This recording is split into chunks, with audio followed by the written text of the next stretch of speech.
Good morning, Raptor Freaks. Like Hot's here Saturday morning. We're doing Saturday Share the Love Club as we always do in the offseason on Saturdays. We're sharing the love for an individual on this day. And today I've chosen Aurora, Ontario, Canada's own Andrew Nembhard.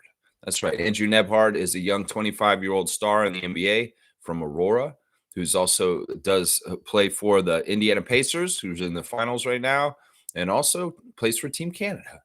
Players the Maple Leaf at the Olympics, Paris Olympics last year. And going forward, this guy's going to probably be one of the main players of our Team Canada team for years to come. And, I just wanted to share the love for Andrew because he's grown so fast in the NBA. He represents our country of Canada well. And this final series, he has been absolutely a key piece to get the Pacers to the 7th game of the finals. They don't get here without Andrew Nembhard slowing down his good friend Shai Gilgeous-Alexander and making it hard on him to just do whatever he wants to do on the court. SGA is a very, very powerful player, and he has that where he can just do whatever he wants on the court. But in some ways, he has been stymied. He has been less effective, and he has not been absolutely controlling games, and it's because of Andrew. Andrew really has been a great foil for Shai Gilgeous-Alexander to an extent in this series. And I'll say this right now, without Andrew Nembhard and his familiarity with SGA and his ability to cover SGA better than most people in this whole entire NBA, the Pacers aren't in game 7 like this. They are not. No, they're not. It was absolutely crucial that Rick Carlisle unleashed Andrew Nembhard and gave him that assignment against one of his best friends, Gilgeous-Alexander. That is what has gotten there. Yeah, Andrew, of course, started his college career with the Florida Gators, and then he opted for the draft, but then he opted back out of the draft and came back, and then he went to Gonzaga and played for Gonzaga Bulldogs. And yeah, Andrew's this is his 3rd season in the NBA, and he's in the finals in his 3rd season. That sounds like Siakam, doesn't it? Yeah, that's the same thing with Siakam. Siakam was in his 3rd season. He got to the finals. Same thing. So, yeah, it's very cool and interesting to see a young, great Canadian like Andrew Nembhard succeed. So I want to hear the love for Andrew Nembhard of Aurora, Ontario, and a native son of our province here in Ontario. And, just tell me what you like about Andrew. Let's praise him. Let's share the love for Andrew Nembhard and his success this year. And just in general, as a young Canadian rising star, and the possibilities in the future and the amazing things that can come. That's right. There's some really good stuff on the horizon for Team Canada senior men's basketball, including just Team Canada basketball in general. But the senior men's team in particular. That's right. Mike is in first. Look at that. Logical Raptors fanatics coming in and hanging out with us this morning. Mike, I hope you've been keeping up with your WNBA fantasy team. It seems like you're doing pretty good. You got some wins now. But yeah, I hope you're keeping up with your team. Tend to it like a garden and check on it every day. He's saying you should check the Yogi Stewart interview. So interesting. Yeah. Yogi Stewart is an interesting former Raptor. We haven't talked about him a whole lot on this channel, but he's somebody I remember very well because he played for the Raptors when I was working in the arena. And he was around that headband era, the headband up on top of the trophy. That's one of those classic purple headbands that Vince and Dell and JYD and Mo Pete all wore during the playoffs that one year. But yeah, Yogi Stewart, Michael Stewart, underrated, kind of like a forgotten Raptors legend in some ways. He was very much a powerful power forward that used a lot of strength, maybe more well known for Sacramento days than Toronto days, but there were Toronto days in his life for sure. Classic real one. Yeah, I'd say he's a classic real one. Maybe I should have done some classic Jurassic trivia on him at some point. Maybe he'll get his own trivia day one day, or we do Michael Yogi Stewart classic Jurassic trivia on a Tuesday sometime. Maybe. I mean, you bring this up, this will happen. This might happen next Tuesday, actually. Maybe people will study on it. No, I might not do it right away, but you know what? Sounds like we got to do Yogi Stewart classic Jurassic. Trevor's here. Good to see Trevor. A satisfied life is better than a successful life because our success is measured by others. but our satisfaction is measured by our own soul, mind, and heart. I love this word of wisdom right here. I'm going to give Trevor a dunk right here, man, because this is awesome. This is a really important distinction. What is success and what is satisfaction? They're two totally different things. And in some ways, you can have both, maybe. You can get both, sure. It may be difficult, though. In some ways, you don't want to put so much power in other people's eyes on your life and say, "Oh, they deem whether I'm a success or not." Whatever. In some ways, it's about what he's saying here is about, are you satisfied with your life? Are you happy with your life? Because that ultimately is the only thing that matters. And honestly, your parameters for what you feel satisfied about are what you set for yourself. And they don't have to be distinguished or altered or criticized by anybody around you. It's you. If this is what you need and this is what you like and you're happy, nobody else has to question it or understand it.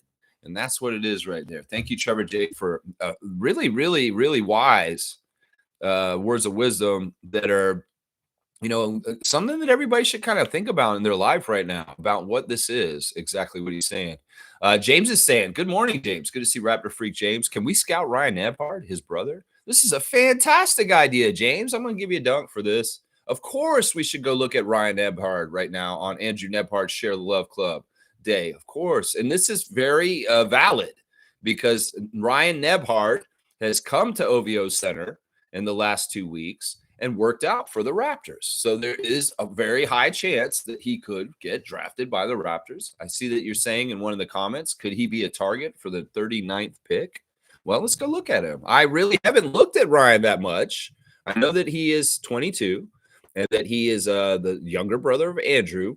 And he's coming out of school, out of Gonzaga, I believe. He also went to Gonzaga.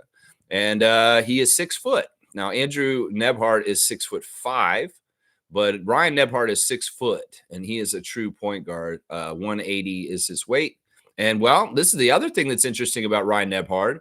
Ryan Nembhard played at Mount Verde, and he actually was on teams with Precious, Cade Cunningham, Day'Ron Sharpe, Moses Moody, Caleb Houston, Jalen Duren, Langston Love, and, number 4, Scotty Barnes. So in some ways, Ryan is friends with Scotty already from high school. And he was playing with Scotty in high school. So this could be very interesting if he ends up coming to the Raptors as a prior relationship with Scott. So let me go look at it on YouTube. We'll get a Ryan Nembhard highlight up real quick for James. James is always asking for great requests to scout, and I appreciate you, James. Appreciate you, James, for bringing this up today. Let's go look at Ryan Nembhard, and I'll give you guys my feel for him. All right, this is the scouting highlights. So this is actually for him. It off the music. Let's see what's up. All right, so there's an outside shot, little hop bunny shot on the outside shot. Let's see. This is him driving. He goes right at the defender, pushes him into the lane, and makes a nice strong layup with his he gets up there. He's got some hops. He is a little short. I can tell that he's going to be a little undersized at the NBA level. But let's see. There's a nice 3-point stroke. His stroke is a little similar to his brother's. A little bit similar. But yeah, he's a very driving kind of player. Like he'll get in that lane and come right at him. He's a nice set shooter. He has interesting way he sets his feet. He has them kind of like in front of each other. Like it's like kind of he steps forward with one foot, his right foot, and he shoots with his left foot behind him, which is interesting. Now there you go. He's going into empty space, and there's a nice steal. He got his hand in there and he stole it. It went the other way. That's something very reminiscent of his older brother Andrew. Yeah, I don't know, man. It looks like to me that Ryan Nembhard may have some proclivities like his brother, but I'm really worried about his frame and how tall he is. And he may be a borderline NBA player, and it could very well be he's G League and part-time NBA is what I'm seeing. Now, picking him at 39, is that a stretch?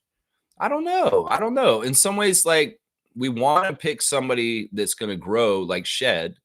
And I mean, if Bobby Masai see Ryan Nembhard becoming more and more of a true NBA player that can be developed into, I would say they may take a flyer on him. It's obviously Bobby said on the Hello and Welcome podcast recently that they do value having Canadian content on our team, and Ryan Nembhard would fit that bill as far as checking that box for having another Canadian person on our team. But I don't know. There's a nice little dribble into the defender and bounce him off and stop on a dime, make a three. I like that. A lot of the highlights I'm seeing on his highlight reel are 3-point shots. So he's shooting a lot of threes. That's for sure. There's a nice little fake around the screen and taking it with the defender just coming too late. Yeah, he's got an interesting like jab step where he gets the defender back and then he steps back and takes the shot with some room. So yeah, he's an interesting player. I worry about his size. I really do worry about that. 6 foot is just not tall enough to play in this league unless you're really, really special in some ways. But the fact that he is a Nembhard and that he may play a bit like his brother, I mean, some of it is intangibles with Andrew as far as grit, determination, and compete. And those kind of things are already in the young Andrew Nembhard. So I wonder how much of that would be in the young Ryan Nembhard. So yeah, I don't know. In some ways, I would say I'm not high on him mainly because I know that the size may be an issue in the NBA. That's it. But I could also see this. I don't know if Ryan Nembhard will get drafted, guys. I don't know if he'll actually get drafted. So it could very well be that Ryan Nembhard could be a flyer on an undrafted kind of like Jamison Battle or Fred VanVleet. So I could see that. Let me see if he's on the ranking. They got the top 100 prospects for the draft on ESPN this morning. This was just posted by Jonathan Gavini at 8 o'clock this morning. Just came out this morning. They came out with a ranking yesterday, which was weird, and we looked at it. But yeah, they came out with this one. Let me just see if Ryan's on here and what number he's at. There's some interesting stuff that's shifted around on here. That's for sure. Let me see. Ryan Nembhard. Is he on this list? There he is at 59. They've got him as the 59th best prospect, according to Gavini. 59. So, yeah, it'd be something like either he's picked at 39 because they really feel solid on him, or he's left after the draft and the Raptors come around and grab him as an undrafted. I think that's maybe more likely. But his workout went really well here in Toronto. We'll have to see what Bobby and Masai thought and if they do pick him up. But thank you, James, for the scout of the day. He has some great outside shooting. He has some step arounds for getting around people to make shots. I wonder how much of a true point guard he is. I didn't see a lot of assist highlights on there. And then I also wonder about his size. Once again, his size. Yeah. Trevor's saying that Atlanta beat Washington, Dallas beat Connecticut, and Seattle beat Las Vegas in WNBA action last night. Yeah, I'm getting my butt kicked by Trucker Kaz in our fantasy league. And yeah, he's got an over 100-point lead on me with only 2 days left in this week. And I'm really sweating it. I think my undefeated streak is going to be over soon. And I might be catching my first L of the year to Trucker Kaz. It's just really interesting. James is losing to Fiercey. MK's beating Edmund. Logical Raptors Fanatic is winning against Kareem. And Cool Cat has a slight lead, very slight lead over JP at this point. Reese's Nieces is coming back right now. Yeah. Let's see. Mike is here. It's fun to see Mike in this chat this morning. He said Yogi Stewart said the place every player likes is Toronto because it's clean, like New York. It's a clean New York without the rats and the trash and the smell, because New York and Manhattan are built on garbage. True story. Okay. All right. A little diss on New York City just for a sec, Mike. All right. You want to say that? I've seen rats in downtown Toronto too. I've seen garbage there too. But maybe it's not on the same prevalence and level as maybe New York City. So, yeah, I listened to that interview. I did actually listen to it before I came on this morning. I put it on hyper time. And yeah, Yogi had a lot of nice things to say about Toronto, talking about Doug Christie, talking about Vince Carter, talking about LeBron and things like that. Yogi Stewart is an interview with the Drive Guys or something like that out of Sacramento. Yeah, he's an interesting guy. Yogi's very well spoken, and yeah, I remember that era when Yogi was on our team because I was there in the arena. I was working for the Raptors at that time, And I remember seeing Yogi down there on the court all the time, working out and playing before, practicing before the game. That's right. Fiercey's here. Good morning, fam, and happy Saturday. Good morning to you, MJ. Hope you're having a great weekend. I hope Fiercey Jr. is having a nice summer. Summer as of yesterday, summer solstice last night, the longest day of the year yesterday, and today, Indigenous Peoples Day. That's right. And I want to celebrate that with the Raptors, the Toronto Tempo, the Raptors 905. Everybody else is celebrating and making marking Indigenous Peoples Day, right? That's what it is. Yeah. That's fantastic. This is an important day. There's going to be a lot of like celebrations and events going on.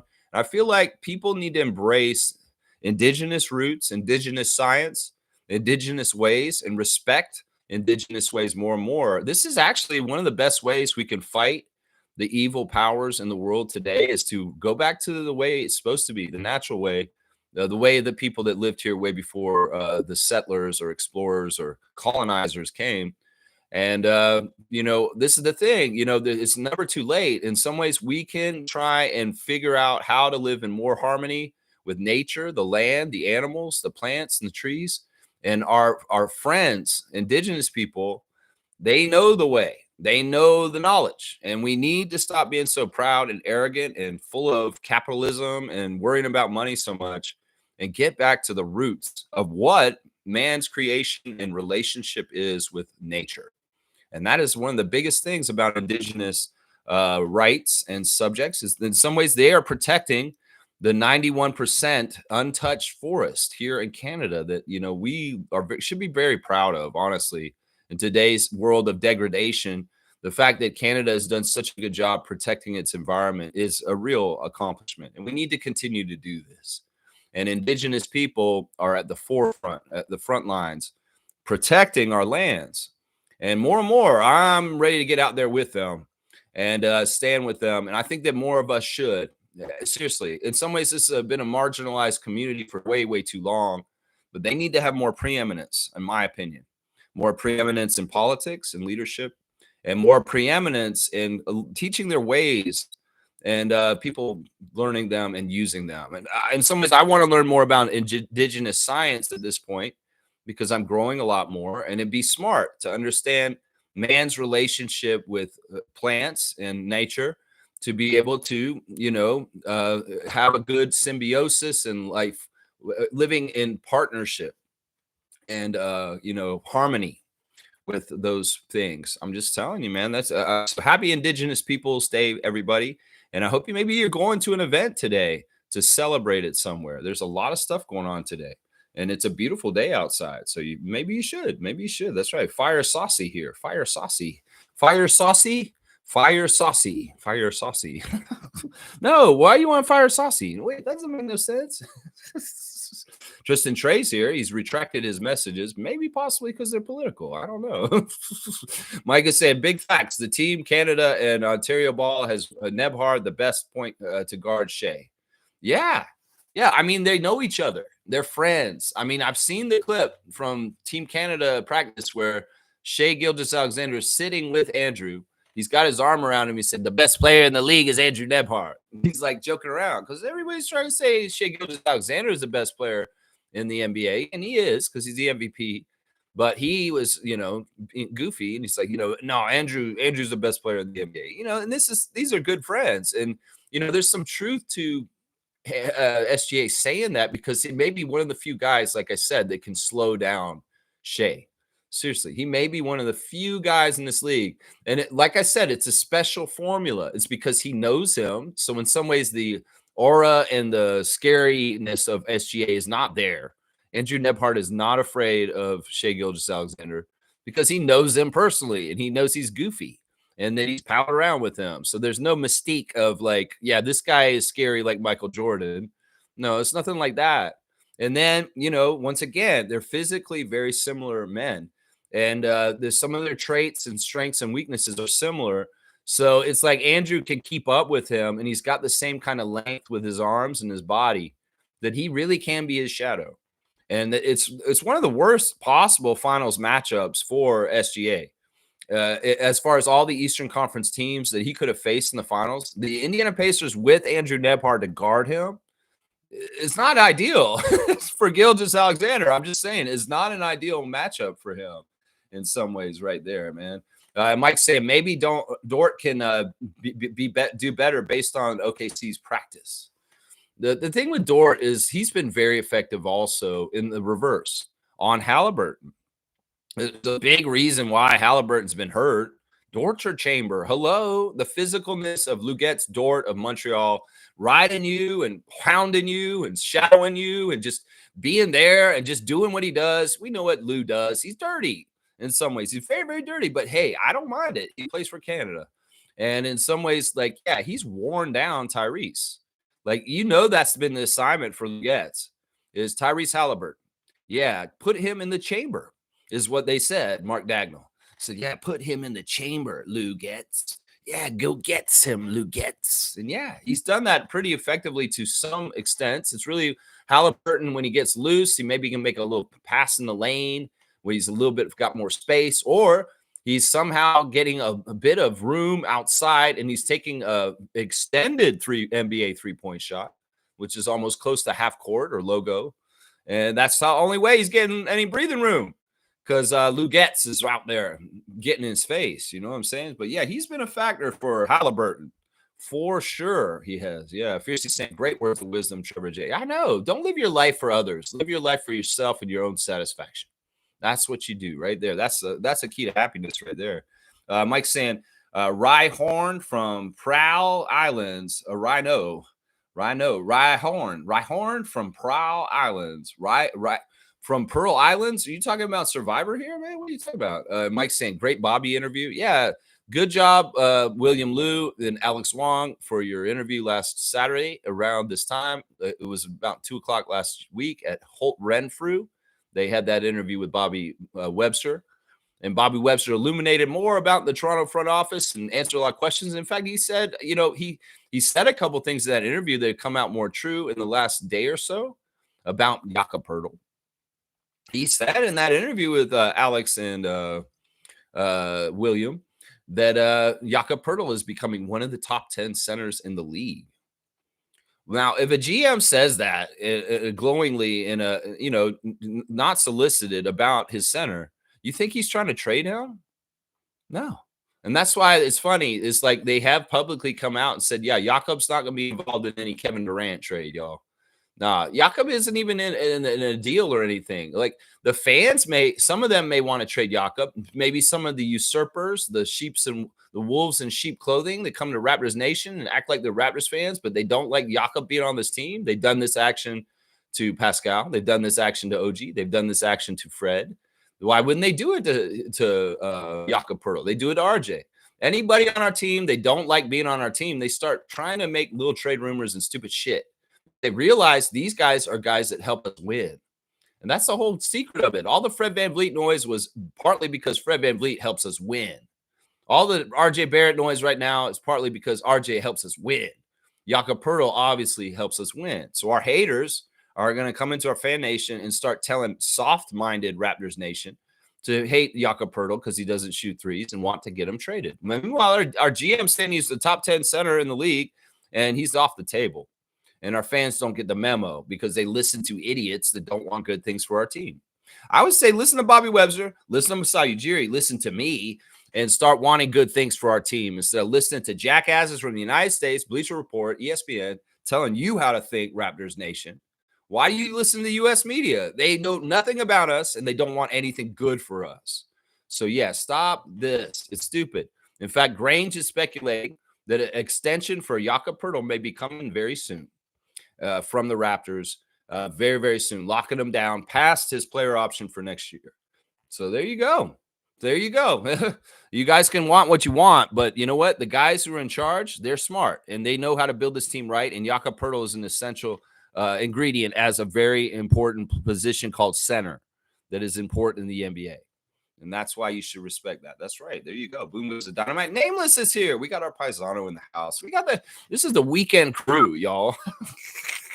We got Nameless in and we got Mike in, which is, it's fun. It's nice to have different people on different days here and there. And it's so good to see you, Nameless. I hope that you've been staying clean living and good living life and living life right. It's summertime in Canada. That's right. My paisano, dap to you, dap to you. Hola. That's right. That's right. Let's see. Mike is saying, interesting Bobby about the trade, Kawhi trade. What? Mike, write late English here, man. What are you writing here? Intergradually, Bobby lured the Kawhi trade. Okay, Masai made the final call, but Bobby worked that Kawhi deal. It's interesting. What was interesting is that how long it took. And then, like, it was kind of interesting what Bobby said when it was finally happening. He's like, okay, we've gone this far with talking about it with San Antonio. He was really smart. I like the fact that Bobby, and this is the interesting thing, is like the guy who traded Kawhi to us was a friend of Bobby's from before. Like Bobby worked for Orlando Magic for a little bit. He worked for the head office, and he was around Brian Wright, who was the GM of the Spurs, who traded with Bobby for that. And that deal happened partly because they were young GMs that were friends. And in some ways, like Bobby described it, he said, don't look to older people around you to help you. Stay with your cohort and come up together. And Bobby Webster and Brian Wright came up together. And in one of the ways they did it is they made this big, huge trade. And I think that relationship between Bobby Webster and Brian Wright was necessary for us to do the Kawhi trade. Because in some ways, the Kawhi was solicited by many teams, and they all were kind of wanting to get in there and be the opportunists like we were. But that's the crazy thing, is that Bobby Webster had a prior connection to the GM Brian Wright. And the other thing that was very interesting about that part in the interview is Bobby said that he waited for Brian to come to him. And that is really like a Jack Donaghy art of negotiation kind of rule, 30 Rock. Is like wait for the other person to speak before you speak, and you'll have more leverage. And that's what Bobby did. In some ways, he knew that they were trying to get rid of Kawhi, and they were in a bad place with him. And he kind of felt out Brian Wright about, Toronto being possibly the team. But it wasn't until Brian Wright came to him and said, do you guys want to do something with me for Kawhi? Then Bobby knew he could do something, because he knew at that point, as he said, Brian Wright wanted somebody from the Raptors in return. And then he had some power in landing Kawhi, and then boom, 2019 championship. So in some ways it's true. You can point to, Masai is the leader. Masai brought Bobby here, but part of the architecture of our championship is directly, Bobby Webster's connection to Brian Wright. And that's not necessarily Masai's connection to Brian Wright. That's Bobby Webster as a young GM and another young GM being friends from before. So it's very, very interesting story how they got Kawhi. And he said it was like a 2-month process. They had started talking about the Kawhi trade in May, and that trade happened in like July or something like that. So it was 2 months that they were actually negotiating and figuring it all out. And then he said all of a sudden it was done. He was like, well, Kawhi can come here now. And he's like kind of surreal and weird, because they had gotten to the point where the deal actually came through. You guys got to understand, I say this all the time, the GMs in this league live on the moon. We don't understand all the parameters and difficult things that have to go into making a deal work in the NBA. Everybody thinks you can just snap your fingers and it happens. No, these things take a while, and they also take a lot of sussing out and back and forth. And I think it was also interesting that Bobby said that they really had to make sure that the medicals went right. Yeah, they had to make sure. And that was something that's smart from the Raptors end, because Kawhi, he had been sitting out saying he was hurt. But it's funny because Bobby said that, like, he had revealed, this is so crazy. He kind of revealed a lot in this interview. He said the San Antonio people called me and told me he wasn't really hurt. He was just sitting out because he was mad at this team. And then we weren't as worried about trading for Leonard. Because that's true. You make a big deal like that. You trade a franchise god and a native, a guy who's just so loyal to your team like DeMar DeRozan. You want to do this frivolously, trade him, and then you get a dud of a player who's a lemon, who's hurt, and he can't even play. So in some ways, he had to get that insider knowledge from the Spurs training staff and medical that, Kawhi's actually not hurt. He's just being a dick to the Spurs. He's not playing because he's mad at the Spurs. And he actually admitted that in that interview, which is crazy. Bob Webster said that. And I also love all this talk about how he did have to talk through Uncle Dennis to talk to Kawhi. All that stuff was true. All that stuff was true right there. That's right. That's right. Let's keep going. Roger Raymond's here. Good to see Roger Raymond, Raptor Freak Roger Raymond. Thank you for supporting the channel. I really appreciate you, man. Let's see. He's saying, good morning, Raptor Freaks. Congratulations to Made in Canada, Andrew Nembhard. We're so proud of you and are rooting for you to prevail tonight to help our own Pascal win his second championship. Yeah. The game will be tomorrow, technically. But we could say tomorrow night, tonight. That's fine. But yeah, I'm excited about Game 7. Game 7s are historical fun things. They don't happen all the time. And well, the NBA is happy when they happen in the finals because that means they got 7 finals games of revenue.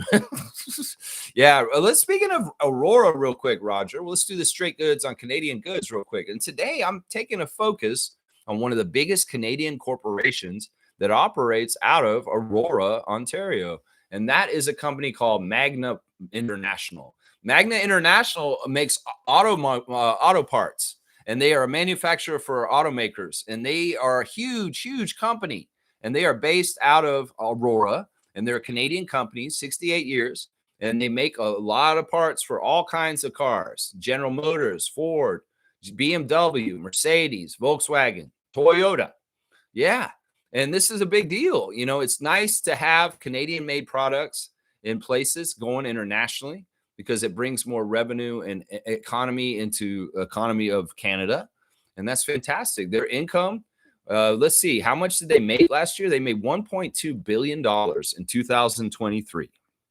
Crazy. And they employ 179,000 people as of 2023. Now, I don't know how you support Magna International as far as the parts company. Maybe you just buy parts. I don't know. But either way, they're doing good. And it's no about the straight goods on Canadian goods. A fantastic, huge company called Magna Parts, Magna International. It's founded by Frank Stronach in 1957 out of his garage, y'all. So, yeah, you can be something. You start in your garage, and all of a sudden you got 179,000 employees. Yeah, you did something right. You did something right. So we're putting on blast Magna International, a car parts company. It's a little different. I don't know how you support them. Maybe you go to their plant and say, hey, I need car parts straight from y'all. Can you give them to me on a really good deal? Yeah, no markup from the retailer. That's right. Let's go. Kaz is here. Good morning, Lex and Raptor Freak crew. Good morning to you, Kaz. I got to bow down to you right now because you're beating my ass on the WNBA fantasy. You're doing good, man. Yeah, trucker for the win. That's right. The trucker Kaz is in the house. That's right. A good family man. Coming off his Father's Day weekend last weekend, going to see the Ottawa Blackjacks. Yeah, good stuff. Man, there's a CBL game tomorrow in Scarborough. Niagara River Lions at Scarborough Shooting Stars. And man, I'm kind of thinking about wanting to go to Pan Am Center tomorrow to see this game. But then again, I don't know. My parents are busy, so I could have the time to go down there and do it. And it is a 2:00 afternoon game at Pan Am Center tomorrow. I'm not totally sure. There's other games coming up. I'm going to try and get to CBL before this season's over. And the games at Pan Am Center for Scarborough Shooting Stars, there's games right up until, the beginning of August. So I'm going to have to come down there. I'm going to go support CBL very soon. I got to get over there, man. Seriously. Oh, we got rats. Name was like, oh, we got rats. Oh, we got rats in Toronto. Oh, we got rats. I once saw, this is a crazy story. I used to live on Queen Street West. Yeah, over in that area of Toronto, Spadina and Queen. Yeah. And I remember walking down the street one day. This is probably like in the early 2000s. And there was somebody walking a rat on a leash. Yeah, the rat was huge. It was like this big and it was like this fat. And I thought it was a dog at first because it was so big. And I was like, wait a second, that isn't a weird looking dog. And I looked at it again. I was like, holy shit. It looked like an 80s horror rat that would be like in a movie, like a huge rat that would jump out of your toilet and bite your ass or something like that. It was scary. And honestly, I've seen weird things on Queen Street West before, but that may have been one of the weirdest. Yeah, seeing somebody actually walking a rat on a leash in downtown Toronto. Very, very strange. Very strange. Not on the same level of rats that they got in New York, in Toronto, at least. We'll say that. Not on the same level. Okay. All right. Trevor's saying LeBron was seen in Toronto shopping. Well, he does like Toronto. He does. He comes to Yorkville, and he does his high-end shopping at the Holt Renfrew at Bloor and Young. He's around. He's around. We know LeBron's often caught sitting and eating with friends at a patio restaurant in that area around Toronto at Yorkville. Yeah, he's usually seen this time of year right around now. That's right. Name was saying, I embrace indigenous spirituality mostly. I love the indigenous spirituality because seriously, we have to realize we are one with this natural world, and we've made ourselves so unnatural from that world and poison that world. We have so much microplastics in us. We have so much bullshit in our heads from computers and social media and just all kinds of shit that we just manufactured. It's not even real in the real world, the indigenous spiritual world of carbon life forms and things that we are naturally here. We made so much extra artificial shit that occupies our minds. It's crazy. One of the things that I've learned recently is indigenous science. I want to learn more about indigenous science because indigenous science is actually very holistic. And some people say it's kooky and it's not like real medicine, but you're crazy if you don't think that. This is stuff that they practiced for centuries and centuries and understood how you can use certain plants and certain things to help yourself. And, it's just because in some ways, some of the indigenous science doesn't go along with the profit making of the white man's capitalism. That, in some ways, if you teach everybody how to grow their own food, teach everybody how to take care of themselves, well, some ways grocery stores and doctors would go out of business. And that's the thing. Indigenous science can make you more self-sufficient. And that's why they don't want to put it on blast or let you get near it. So I'm actually very curious about possibly taking classes in indigenous sciences because I feel like they would be very informative for me to be a little bit more self-sufficient out here on my homestand. You know what I'm saying? That's what I'm talking about right there. That's right. That's right. Mike's saying Yogi played with a lot of rookies. Yogi played with LeBron. I mean, it's just that era he was in. He was right around the turn of the century. And, he is a vet when Vince showed up, and he also saw when LeBron came in. That's right. That's right. That's true. G saying they're calling Pascal the Thunder Taker. Yeah, this thing with his eyes rolling back in his head just became something different.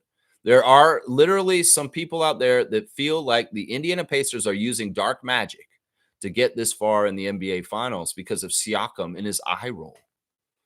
Oh, my gosh.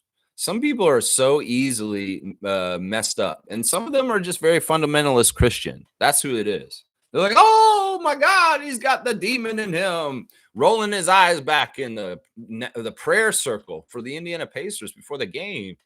Nah, listen, us Raptors fans understand this, and we've known this for years. I've seen Siakam roll his eyes back into the back of his head at the national anthems. Usually is when he's doing it. He'll be standing there with the lights off, and he'll have his head up, and they'll be doing the Canadian anthem, and his eyes will be rolled in the back of his head, and he's just meditating. He's going in a deep place. Some people call it Daoism. There's a certain kind of yoga meditation that he's doing to get centered and to get in the right place. That's all that is. Seriously, there's nothing weird about it. In some ways, all right, fine. Maybe they'll tell Siakam, you got to close your eyes when you do that, man. You can't have your eyes open when you do that. You're freaking people out. You're freaking people out. The Thunder Taker stuff, the all kinds of the funny jokes they're making about him for this. Some of them are funny. Some of them are lighthearted, but some of them have the fear of God in them as far as this man is satanic.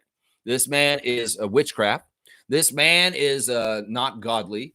He's something different. And then other people come in and say he was practicing to become a priest in Cameroon. He's a man of God. His father wanted him to go into seminary. It's all dumb. It's just in some ways, some people see something that is, maybe a little weird to them, and they run with it in weird ways. And honestly, seriously, we can all do that. We can all impersonate the Undertaker. Our bodies are able to do that. Most of us, if you can't do that with your eyes, maybe you had a super glue incident when you were younger. I don't know. Maybe that's why you can't do that with your eyes. But most people can do this. It's like, I'm the Undertaker. Oh, no, Lex is possessed now, like Siakam. Look at what we got to. The spirit has come into me. Don't touch TJ McConnell in the prayer circle. If you're going to be all channeling the demon, Pascal. No, don't put it in TJ. No, not TJ. TJ comes out. You know what? The Pacers need to show some solidarity for Pascal. And I'll come out with Undertaker eyes tomorrow. That's right. Yeah, you think that you're going to make fun of Siakam, say the demon is in him? We're coming out. We're all demons. I mean, this shit is so overblown. This Pascal Siakam rolling his eyes back in the back of his head. Slow news day? Yeah. Slow news day. This is the finals. Why aren't y'all talking X's and O's? Y'all talking about Pascal, the Thunder Taker. It's crazy, man. It's funny. In some ways, it's funny. I think it's hilarious. But also at the same time, I'm like, this is weird, man. And some people are really scared. Like, in some ways, Siakam could use this at his advantage. Yeah, you know, like maybe the next time they play Orlando Magic, Jonathan Isaac's cowering in the corner because he's one of these dumbass fundamentalist Christians that would probably think he's actually the demon. You're like, oh, no, that's Siakam. I rude this day. I brought my holy water and I've got my cross. Get away from me, Siakam. Jonathan.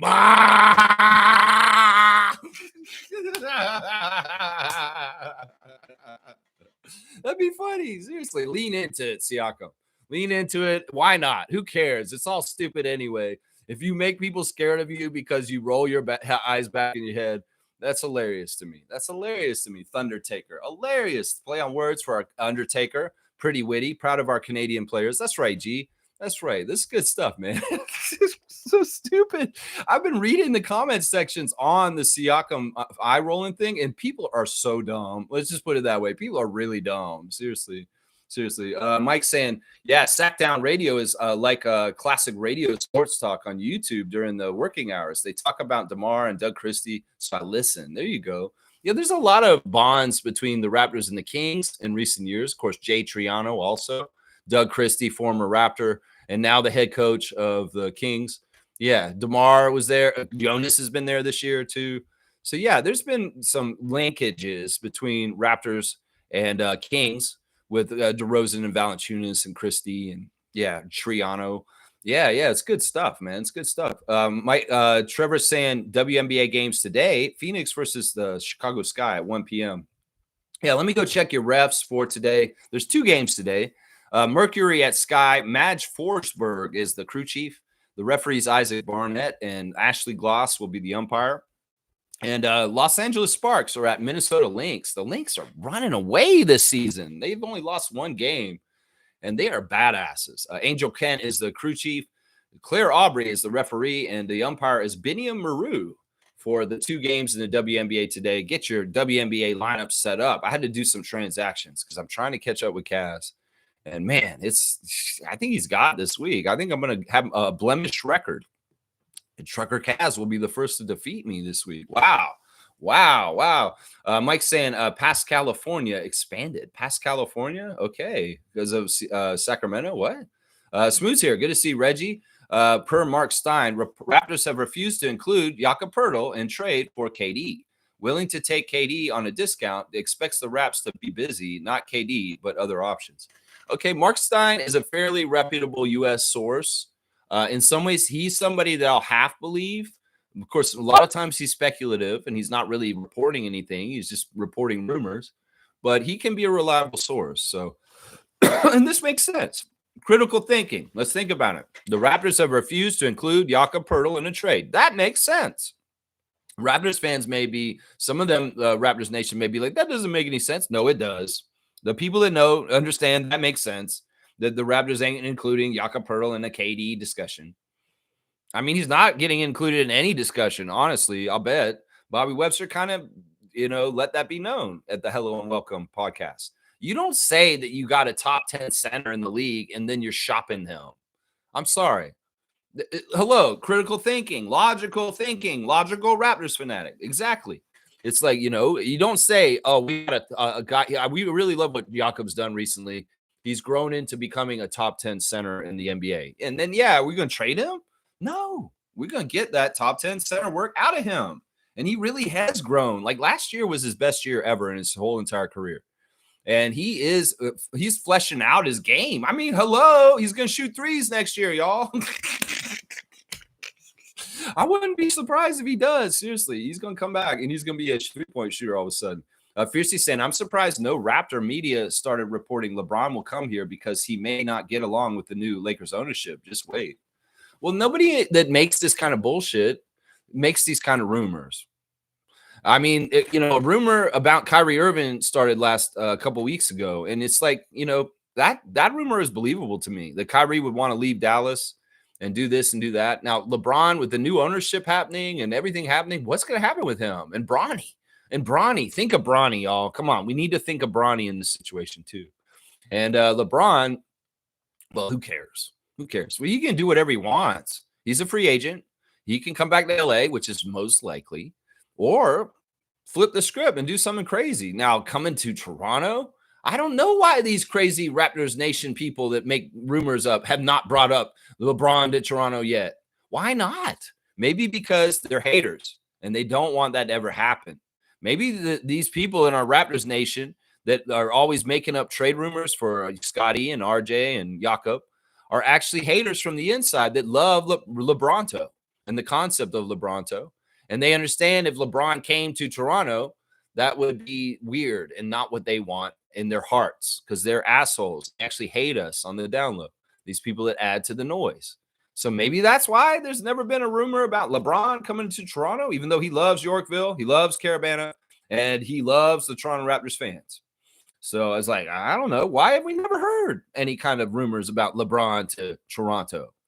We just haven't. We just haven't, because the losers that make these rumors hate that idea and they never promote it. That's what it is right there, Fiercey. That's what it is right there. Mike's saying, you said something that made me think about Ryan O. Okay, Mike, good to see you this morning, man. Good to see you. No trading Jakob. Exactly, Fiercey. You want to dunk, you get a dunk for that. No trading Jakob Poeltl. We have one center on our team right now, and we need to keep him. We need to keep our one center, and understand that, Raptors fans, you idiots. Fiercely saying they trade Jakob, and if he would go do good elsewhere, like Pascal, they cry and say our front office sucks. Weird fan base. Yeah, these are the same idiots. They'll call for people to leave, and then when they go somewhere else and they do well, they're like, why did we trade them? You gaslighting little shits. Yes, just stop. Just stop your whole actions that you're doing with that. Just stop that pattern, please. Mike's saying Jakob was never leaving. We don't have his backup. Yeah, and he loves it here. Like I said in a recent stream, it's been tough for the Raptors to nail down a good quality center that wants to be here and is here. And Jakob is exactly that. And we need to value that, Raptors fans, and stop being little dicks and start really valuing the only Austrians ever played in the NBA. And seriously, we traded him with DeMar, and he never wanted to be traded from here. And he's come back from San Antonio, and he needs to stay here like this. He's happy in Toronto. He loves playing for the Raptors, and we love him playing for the Raptors. And everybody who's not inside that with us, you're idiots. And honestly, I once again say I judge you on how well you understand Jakob Poeltl as a basketball knowledgeable person. You need to tell me your opinion on Jakob Poeltl, and I'll analyze whether I should listen to you or not, whether you know what you're fucking talking about. That's what I say to those people. That's right. Never leaving. Not until Jakob or Masai decides. That's right. Fiercely saying when Butler worked out in Toronto 2 summers ago, the media had a field day. When Jimmy Butler. Yeah, full names, please. You can't do this. Razul Butler, the Butler from Clue. Are you talking about Tim Curry? When did Tim Curry come to Toronto to work out? You're talking about when Jimmy Butler came to the track at U of T and was running around on the track. And yeah, it's the same shit. D'Angelo was here last summer. Everybody thought D'Angelo Russell was coming to Toronto just because he was here in the offseason, hanging around in Toronto. Yeah, it's so stupid. Anyway, Kaloid's saying KD trade taking too long for a 37-year-old player. Yeah, he's saying he's working. They're working it out. They're really waiting till this game's over tomorrow. If the Thunder had won on Thursday night, this trade would have happened.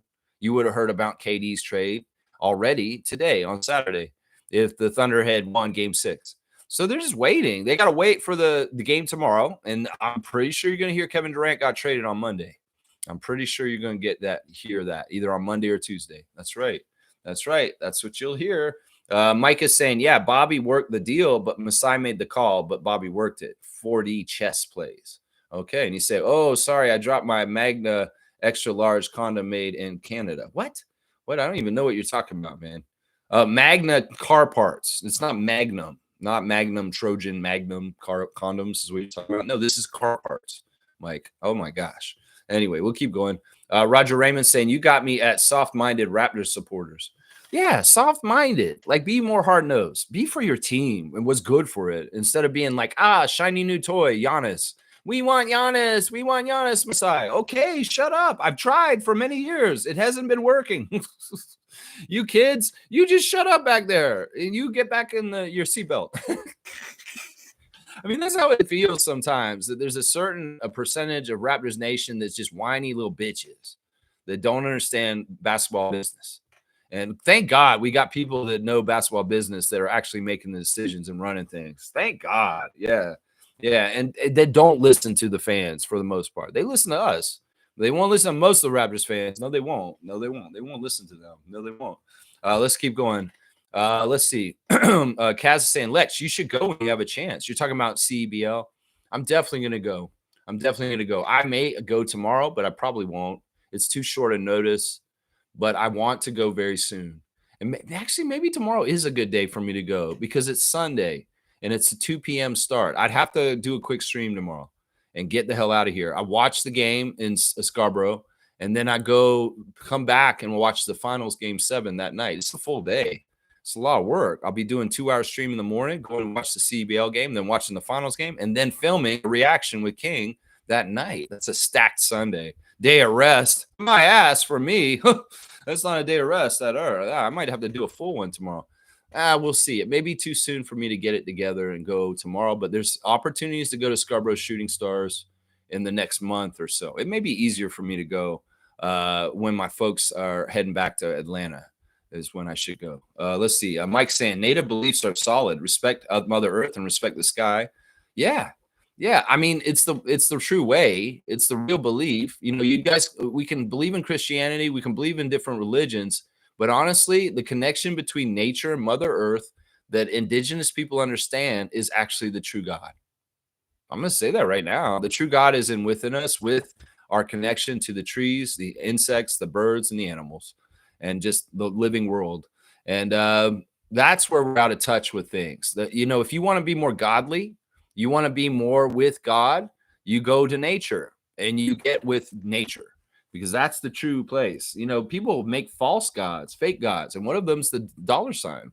Some people have God money in their life, and that's no good. God money is not a real God.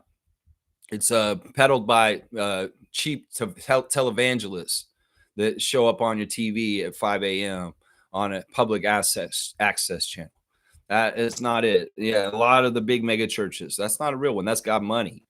Now, I'll go with God nature. That's where I'm going to start worshiping in my church. That's right. That's right. Let's see. Mike saying Siakam is getting crazy respect from Hallie doubters. It's nuts. Well, Halliburton has been choking a little bit, and Siakam's been solid the whole time. And that's why if the Pacers win tomorrow, I think that Pascal will be hoisting the Finals MVP trophy. And he should be. That's right. James is saying who I got tomorrow. I'm picking the Pacers. And the reason why is because, you know, they have surpassed all kinds of crazy odds and done crazy things as a team all year long. And in some ways, they're showing signs of that plucky, gritty, we're going to outwork you and figure out a way to beat you somehow, some way. And in some ways, the Thunder, as good as they are and how they ran over the whole entire regular season, their playoff team they're not as good a playoff team as Indiana. Seriously. You got to think about what Indiana's accomplished so far and the teams they've beaten. They've beaten teams that have way better records than them all along. They went through New York and Madison Square Garden. They beat the Cavs. Seriously, this is a big deal, man. And Oklahoma City is just like the Cavs, except they were in the West and the Cavs from the East. And so I would say the experience of Carlisle, the fact that Siakam is the most powerful player in the game because he has the most experience at this level, and the fact that this team plays their ass off and they are getting after the ball on the floor and playing really, really aggressively. I wouldn't be shocked if somehow, some way, the Pacers win it, and it could even be a buzzer beater, and it's very, very close right at the end. So yeah, I'm picking the Pacers. I am picking the Pacers. I may be wrong, and it's the Thunder's championship tomorrow, but I'm gonna pick the Pacers. That's who I pick. Yeah. Name was saying ancient African spirituality is fantastic as well. Well, they're connected. In some ways, they're the same. They're just in different locations. Yeah, a lot of it is the same. There's a lot of patterns in early civilizations and early kind of beliefs that are similar. And that is not by coincidence. That's because it's the truth. That's what it is right there. That's because it's the truth. And a lot of the old ways, the ways are right. That's right. We've just confused things with all kinds of distractions, like this damn computer sitting in front of me. Trevor's saying, so you should be afraid of people who sleep with their eyes open. You know, I used to have a roommate that did this. It's crazy. Yeah, when I used to work at the Velvet Underground on Queen Street West, this is around the same era where I saw the Rat on a Leash. I had a roommate named Courtney. Courtney was a guy, black guy from the islands, and he was a cool dude. I liked Courtney a lot, and he would come to the bar I used to work at, the Velvet Underground, and he would dance in a very strange way. He was like a step dancer. And he kind of had no rhythm with the music. It was kind of like he was making his own rhythm. He'd like step this way and then go off in this direction all of a sudden this way. And it was like a goth bar. It's like they're playing like The Cure and Depeche Mode. And he's like stepping around and doing all this crazy stuff. And sometimes he'd step into people like aggressively and didn't mean to, but he's not looking. And at one point I look over at Courtney and he's doing the Thundertaker eyes. He's like on the dance floor and he's just like stepping around. And I don't know if he's like on something, you know, because people are doing stuff. Or he's just like in the zone, like with his step dancing, the way he used to dance. There were times when Courtney lived with me, he'd fall asleep on the couch. He's my roommate. And he would fall asleep with his eyes open, like you're talking about, Trevor. He was so unsettling. So unsettling. And I didn't know if he was asleep at sometimes because he wasn't making any noise. He'd just be like sitting there with his eyes like this. And then all of a sudden he goes, and I'm like, oh, he is sleeping. Okay. He's not in a demonic trance or something like that. But Courtney's cool. Wherever you are, Courtney, right now, I wish you well. I don't even know if you're with us still. Whatever's going on with my friend Courtney, I wish him well and God bless him. I love him so much. He was a good friend. And yeah, he danced weird and he slept with his eyes open like that, with his old eyes rolled back. It was creepy. It was creepy, Trevor. It was very, very creepy. But Courtney, big ups, man. You were cool, man. He's the weirdest dancer I ever seen. But he was a legend at the Velvet Underground. And a lot of people loved him and knew him very, very well. Very, very well. Let's see. Mike is saying Siakam was built in the Messiah era. That's how we draft. That's right. There you go, Mike. There you go. Name was saying organized religion is just commercialized spirituality. Man, it's tough, man. It's tough. In some ways, like I said, I'm going to get more and more into indigenous ways as I get older. I have a feeling. I really am. And I'm really getting to the point where I want to go out there and help them as much as I can. I want to do it in a respectful way, whether it's getting in front of development like Doug Ford's trying to do in Ontario. Yeah, I'll go out there and stand with them between the trees and the bulldozers. Yeah, there's stuff that I need to get more active in my next chapter of my life. And this is in the direction I'm going right now. I have a feeling I'm going to be getting more activism. And standing beside indigenous groups, especially on today. That's right. Kaz saying, catch me if you can, Fantasy Lex. Yeah, man. I don't know if I can, Kaz. Seriously, I'm trying. You got a really good week. I think that you stacked your team with players that were playing a lot of games this week in very, very smart ways. Like, I think you got a bunch of Mercury players. And the Mercury are playing a lot of games this week, and that has helped you a lot. And you've had some big, huge games from some of your key players, like Skylar. Skylar is killing me. Holy crap. Kaz is a good WNBA fantasy player. I'm telling you right now, man. Nameless saying Jakob doesn't even practice with the team, y'all. It's beneath him. Do the math. What? What are you talking about? Jakob's in Austria. Jakob has successfully done his Vienna camp once again with the kids.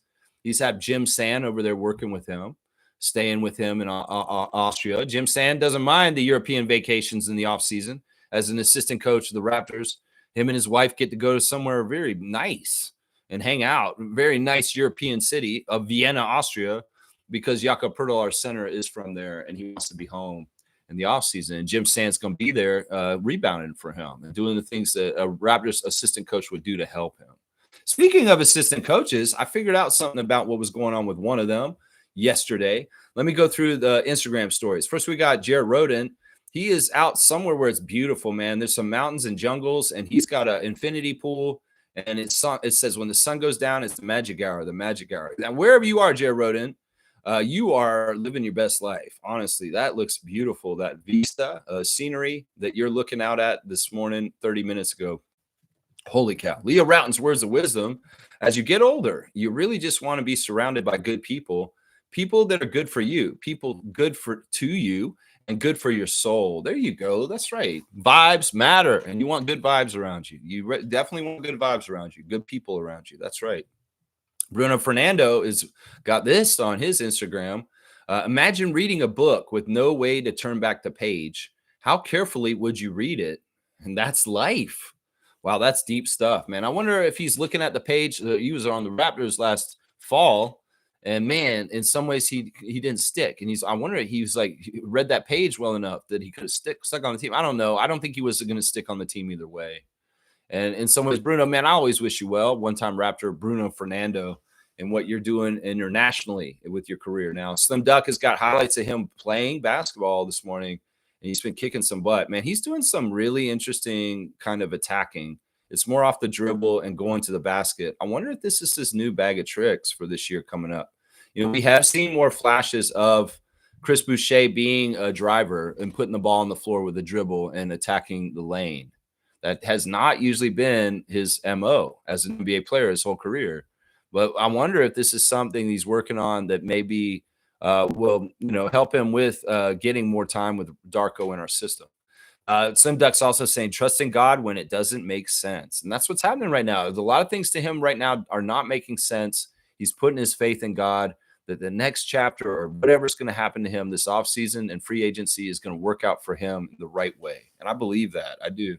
The Raptors got Eric Smith on blast. Of course, Eric Smith's got a new book coming out, which is going to be awesome. It's called We the Raptors. And I'm really excited about it, Eric Smith. I'm really excited that you put this project together, and I want to see what it's all about. Vin Bagnani is the assistant coach of the Raptors I wanted to talk about. He's talking about Jim Sand being in Austria with Jakob. Well, Vin is in Singapore, and I was wondering why he was in Singapore a couple of days ago on the Instagram stories. Well, we've got our answer. He is at a Basketball Without Borders event in Singapore with Tyrese Maxey. That's right. Vin Bagnani and Tyrese Maxey are over in Singapore doing a Basketball Without Borders camp. So it's kind of cool that our Raptors assistant coach is over there coaching young people in Singapore at Basketball Without Borders. And Tyrese Maxey's there with them. Kelly Olynyk is in Seoul, Korea, from what we saw last time, and he's still foodie. So much food. This guy's grilling some crazy ribs over a open fire on his Instagram right now. That's crazy stuff, man. What are you doing to me, Kelly Olynyk? Between you and Trevor J, you're making me crazy with all this food all the time. And he's got some weird pork sandwiches now. Man, those look crazy. What are you doing, Kelly Olynyk, with your food? Oh, Fashion Week. Now, this is pure jokes. Okay, listen. Kelly Olynyk is posting Fashion Week pictures for New Orleans Pelicans. But the man's wearing a snapback, a T-shirt and jeans and dirty old white sneakers too. Like that man is not trying to put on those fashion. Oh, quick, it's a Balenciaga T-shirt, but that don't count. Come on, we know Kelly's not high-end fashion. He's easy comfort clothes. And that's what I'm saying. That's why it's a joke. And then the next picture is like he's walking down a runway. He's wearing beat up, dirty ass jean shorts and a T-shirt like Chris Novoselic of Nirvana would be wearing in the back playing bass for Kurt Cobain. And he's got his hair all messy in the back and he's wearing regular old sneakers. Yeah, Fashion Week, Kelly Olynyk. Yeah, there's prestige and class and quality in your food. But I'm telling you right now, man, you are no clothes horse. It's just the damn truth. I mean, didn't you get married with your hat on? I think you did. I heard that, right? Norman Powell is hilarious, y'all. Norman is still in France. And he went to a game yesterday in Monaco, right? And, well, who's playing in the game? He's yelling on the court to somebody, his old teammate of his. He's yelling at Jordan Lloyd, the man in the suit. Because our guy Jordan Lloyd, who was on the Raptors championship team, the guy who's freaking out in the Kawhi picture in the suit, is playing for Monaco, and Norman just happens to be there hanging out. And he said, "Oh, Jordan Lloyd, Jordan, what's up, Jordan?" Like my old teammate from the Raptors championship. There's footage of Norman at courtside cheering on former Raptor Jordan Lloyd in his game in Monaco yesterday. It's hilarious. And then Norman's hanging out, and all of a sudden, guess who shows up at the game? He's like watching Jordan Lloyd play, and then he sees over who comes up on him next. is Daniel Tice. Daniel Tice is at the game. And Norman, I guess, was teammates with him briefly on the Clippers or maybe on the Blazers. I'm not totally sure. But Norman's friendly with German Daniel Tice, who happens to be there hanging out with Norman also. But that's kind of funny. Norman is so funny the way he's cheering on Jordan Lloyd. He's like, go get him, Jordan. Close the game. Of course, Jordan Lloyd's a legend over there. And he's a legend for being a Raptors champion, too. So it's kind of fun to see Norman palling around with Jordan Lloyd while he's playing his game. He's like yelling at him like he's a coach. It's kind of funny, man. Really, really funny stuff. But yeah, Norman's up again this morning, getting pictures taken, more pictures taken, lots of fashion model kind of pictures Norman's doing. Like he's modeling watches for catalogs and stuff. There he is with the breakfast this morning. Holy crap, this spread that these guys eat every morning in France that they're doing right now. Norman, you have the charmed life, man. You're living a very exquisite, high quality life. Norman Powell, champion of the Toronto Raptors 2019. So happy to see Norman living his best life. There you go. Yeah, hanging out in Monaco, watching Jordan Lloyd play. And there he is. He's in the pool with the weights, walking up the stairs, lifting weights in the water, getting ready for the next season. Jamal Shed is working out. He's bouncing the ball off the wall, really throwing it off the wall. He's getting that workout in with RG Nembhard is there also working out there. Some kid was playing 2K. And he's playing as Jamal Shed, and he hit a half-court shot, and he yells. He's like, I made a half-court shot as Jamal Shed in 2K. And I guess Jamal Shed got tagged in it, and he reposted it. And the kid's so funny and cute, like about making the shot. I guess Jamal wanted to put him on blast. Man, not only did you make a half-court shot on 2K with Jamal Shed reposted it, my guy. Wow, you're living a good life there, man. He's laughing about it. He loves it. Jamal loves it, man. Yeah, Jamal getting some swag on the street, too. Yeah, Jamal Shed, you just be you, man. Come back with that left hand, and you're going to be a badass next year. There's young Jacoby Walter on his Instagram stories, you ballers, number 4. So, yeah, Jacoby's very young there, very, very young. Toronto Tempo, let's see what's going on with them. They've got some art on blast. Today, of course, is Toronto Tempo Pride at Stacked with events happening today starting at noon right up into the evening. There's a basketball court down there. People will be playing horse and one-on-ones and stuff like that, and there will be an open court at a certain point. So if you want to get involved in some basketball action in official day, Pride celebration for Toronto Tempo down at Stacked. So get down there for that. They're also putting on blast Simon L'Archevaux. He's an artist. He designed some art for a T-shirt, and they're putting on blast. And then they're also saying 6 things to know about Indigenous basketball history. Very, very cool. So I like how the Toronto Tempo are trying to educate people on different subjects with basketball, including the WNBA, women in basketball, Basketball Canada, all kinds of different subjects. And now we're talking about Indigenous people in basketball and their connections. So good job, Teresa Resch and Toronto Tempo. Your brand is getting built, and you have no players. You don't have a coach. And we're getting the feeling of what y'all are all about already. And I love it, man. I love it. You guys are doing fantastic. And I signed that pledge. That's right. The inclusivity pledge. I have signed it. Coach Andrew Jones has got his son on blast. He's a preschool graduate. There you go. And he's so proud. It's such a cute picture of them together. Andrew looks so happy, smiling with his son in his lap. Yeah, good job, kid. Good job going to preschool and graduating. Class of 2025 preschool. Now, little sister want to join Ava in the gym, getting coached by Coach Andrew Jones, and they are doing the 2-handed dribble with both basketballs in the hand, and they looking pretty good. Little sis want to join, and they are future of women's basketball coming up. Andrew Jones's girls, I'm telling you right now, he's putting them through it. Daddy's girls, can't wait to see the future of these two, is what Andrew's saying about them. Let's see what else. Raptors officials, just advertisements. I don't care. In some ways, if y'all gonna just put advertisements, I'm not in it. The fan versus fan competition is what happened in there. Lloyd is at a gym working out, it looks like. Why not Lloyd? And Savannah Hamilton is appearing on Vivek Jacobs' Lockdown Raptors podcast as a guest and talking about where do the Raptors rank in the Eastern Conference. Now, I would say this, is Sean Woodley still doing Locked On Raptors, or are they switching off back and forth? Because Vivek Jacob has recently taken over Locked On Raptors, it seems like. It seems like a lot of the content coming from that channel is coming from Vivek at this point. Either way, Savannah Hamilton, I salute you. And Locked On Raptors, hey, you guys are good too. But are you every day like me? I don't know. I don't know if you are. I don't know if you're on locked on like I am. Are you talking about Vin Bagnani at Basketball Without Borders? There you go. There's your Instagram stories for today. All right, let's keep going. Let's see. Mike is saying Pirtle is legal. Okay, James, facts. Pirtle should not be in trade talks. It's hard to get a starting caliber center via trade. Exactly. And Raptors fans know, and we know. That's what it is right there. We know. They may not know, but we know. That's right. Nameless is saying Jakob comes out with socks above his kneecaps and chills during practice. No, I'm not. That's not true. Jakob Pertl may not be working out like Pascal Siakam, but let's not get it twisted. This guy's doing strength training. This guy is doing cardio and conditioning, because to be a man of his size and frame, he has to keep the weight off so he can be lithe and run up and down the court. Thing about Jakob is he's been heavier at times in his career. He wasn't as heavy this year as he was some of those years he was in San Antonio.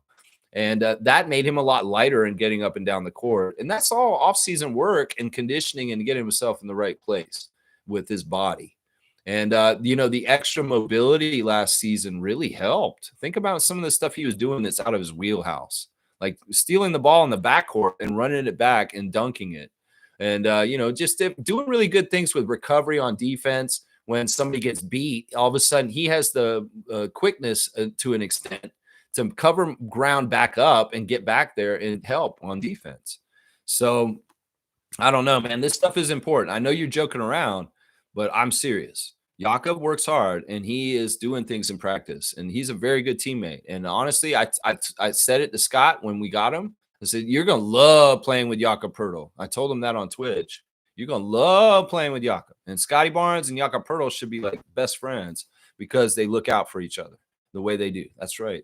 Let's see. We don't even have a great backup at the moment. Jakob can't go. Yeah.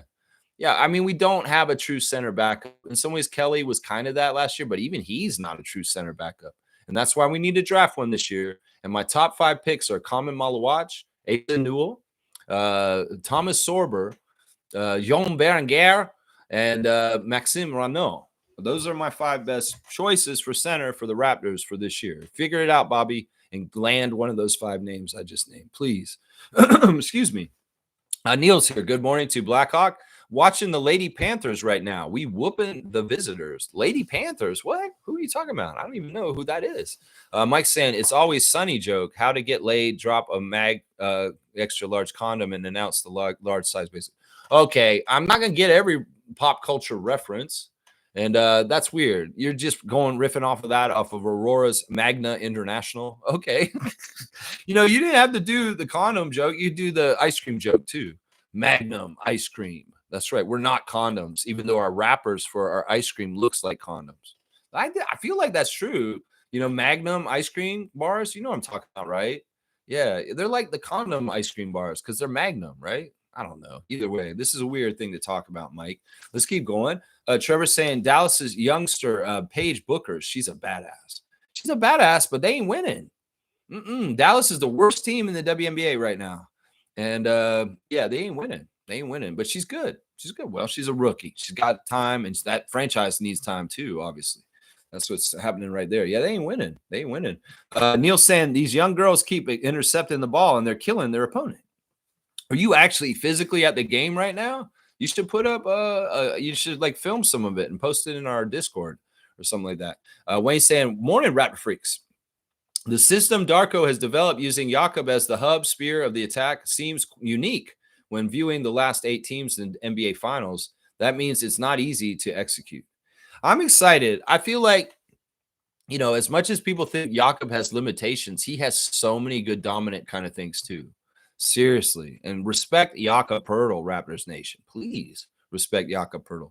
I'm excited because I know Darko's system is more like the 2 teams in the finals than a lot of other NBA teams in this league. And I would also argue this. Listen, we may not have the same talent as Oklahoma City, but I feel like the Raptors have more talent than the Pacers. And if we can run something like Carlisle and them run here with Darko, we could have a better team than the Pacers running their same kind of stuff. Because in some ways, they ripped us off in the middle of the season this year. They ripped us off on defense and energy. In some ways, Rick Carlisle took notes in the middle of the season. He said, wow, the Raptors are really getting after it. Maybe we should steal some of this stuff and what they're doing with trapping, half court, and just overworking every which way. The way he's getting those players to work so hard is admirable.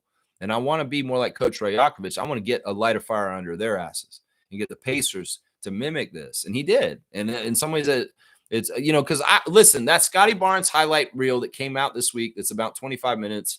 You see the Raptors playing the Thunder and the Pacers in it and executing crazy stuff. Now, in some of the plays against the Pacers on that highlight reel, the Pacers aren't playing hardly any defense at all. And that's what I was saying. They're a bad defensive team because in the regular season, they weren't putting it on. They weren't even trying on defense half the time. The record against us showed we beat them 3 out of 4 games. That's the other reason why I want the Pacers to win, is because this will be another one of these weird years where the Raptors were a losing team, but somehow, some way, they had a winning record against the NBA champions. That's another reason why I want the Pacers to win, because we did not beat the Thunder. They beat us bad, routed us 2 games in a row. But we beat the Pacers 3 out of 4 games this year. So in some ways, Raptors fans, root for the Pacers, because then we have bragging rights saying we beat the NBA champions in the regular season. Hello, let's go. Like I said, 36-0. Somebody needs to help the visitor. Okay, Blackhawk, we're not watching the game. You can do this if you want, but we're not watching this game. Randolph saying, I bring blessings from the Lord to all our beloved Raptor Freaks, most informative gang members. Gang members, family members, take no delight in the struggles and hardship of others. Be like the Lord who delights in mercy. Yeah, this is true. There's too many sadists in this world today that are getting off on suffering. And there's a particular political contingency that absolutely loves the suffering of people. They're absolutely sick bastards. Absolute sick bastards. Anybody who's enjoying anything that ICE is doing right now, you are a sick human being and a piece of shit. And that's what I say to that. Well, blessings to the Phillips family and all the Raptor Freak families. Yeah. Very happy to see you once again, Randolph. And thank you for watching our reaction to the point and Raptor Freak reaction to Game 6. We're having fun doing those collaborations, and I'm glad you enjoyed it, Randolph. Mike's saying the eyes open sleeping is crazy. Yeah, it can be a little crazy.